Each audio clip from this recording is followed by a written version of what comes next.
Hej, jeg hedder Rikke. Jeg er dianetikterapeut.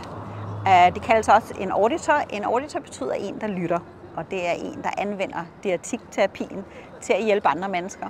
Der ligger mange forskellige ting i sindet, og også nogle ting, som man måske slet ikke er bevidst om. Jeg har håndteret alle mulige forskellige slags hændelser. Tab, folk der mister, det har en kæmpe indvirkning på ens tilværelse. Og overraskende nok, så når folk starter med dianetikterapien, så finder de ting, som påvirker dem negativt i deres tilværelse, som de slet ikke anede vil påvirke dem i den grad, som det påvirker dem.